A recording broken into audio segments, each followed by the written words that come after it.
History is not just a sequence of dates. It is a series of moments, often quiet ones, where everything changes. This story is one of those moments. Beijing did not fall in a single moment. There was no final trumpet, no sudden explosion that announced the end. Instead, the collapse came quietly, hour by hour, inside a city that had ruled the world's largest empire for nearly 3 centuries. In the final 24 hours before Beijing descended into chaos, most of its people did not know history was ending. Merchants opened their shops, officials prepared their morning reports, soldiers took their posts on the city walls. And inside the Forbidden City, the Emperor of the Ming Dynasty waited. He was 33 years old, and he was about to become the last. By the spring of 1644, the Ming Dynasty was already collapsing. Years of famine had hollowed out the countryside. Silver shortages crippled the economy. Corruption infected every level of government. Peasant uprisings were no longer isolated events. They had become a movement. At its center stood a former postal worker turned rebel leader, Li Zicheng. His army had marched relentlessly north. City after city fell with barely a fight. Beijing was not just another target. It was the heart, the symbol, the last illusion of order.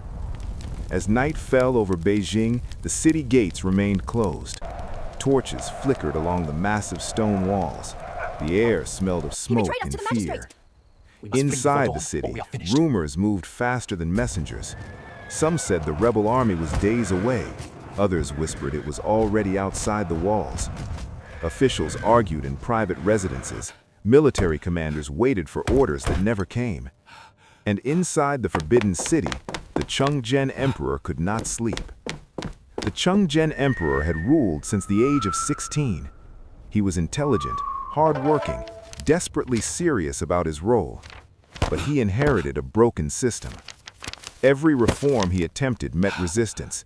Every loyal official he trusted was eventually exposed as corrupt, incompetent, or powerless. Now, in the final hours, he stood alone. His most experienced generals were gone. His advisors offered silence instead of solutions. The emperor paced the halls of the Forbidden City, surrounded by thousands of servants, yet utterly isolated. Shortly after midnight, the first alarms were sounded. Scouts reported movement outside the western gates. Li Zicheng's army had arrived. Not with siege engines, not with elaborate formations. They came as a mass, hungry, exhausted, and determined. The Ming garrison was undermanned. Morale was shattered. When the first clashes began, resistance collapsed almost immediately. By dawn, parts of Beijing's outer defenses were already compromised. As the sun rose on April 25th, Beijing awoke to chaos. Refugees flooded the streets. Government offices closed their doors. Soldiers abandoned their posts.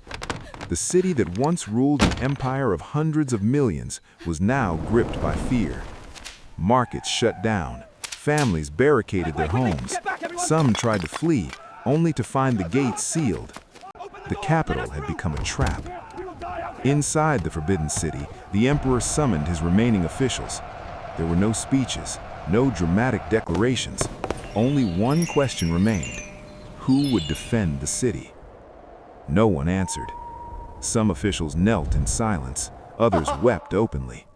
The Ming Dynasty, it seemed, had simply run out of people willing or able to save it. Realizing the end was near, the Chongzhen Emperor issued his final orders. Palace gates were sealed, treasuries were locked, records were hidden or destroyed. Then he turned to his family.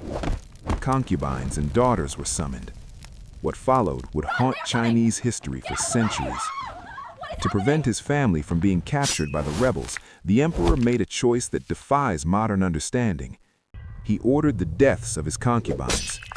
Accounts describe a scene of unimaginable tragedy. Screams echoed through the palace corridors. Servants fled in terror. Blood stained the floors of the Forbidden City.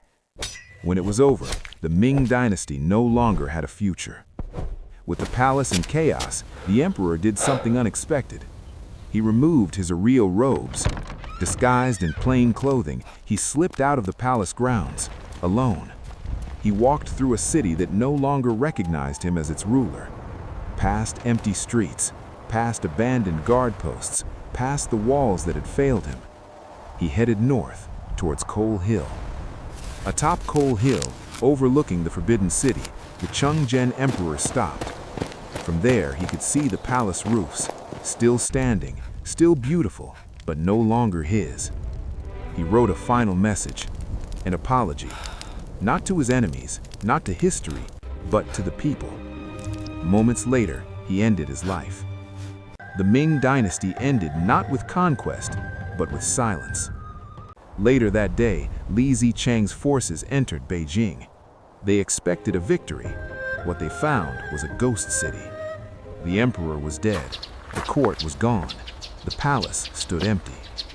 For a brief moment, Li Zicheng declared himself ruler of China. But Beijing's chaos was far from over. The fall of Beijing did not bring stability. It created a vacuum. Within weeks, another force would arrive from beyond the Great Wall, the Manchus, and they would reshape China for the next 268 years. But that is another story. Empires do not always collapse under foreign armies. Sometimes they collapse from exhaustion, from corruption, from silence, from leaders who are left alone at the end. In the final 24 hours before Beijing fell into chaos, the Ming Dynasty did not fight its last battle. It simply ran out of time. History doesn't end loudly. It ends when no one is left to save it.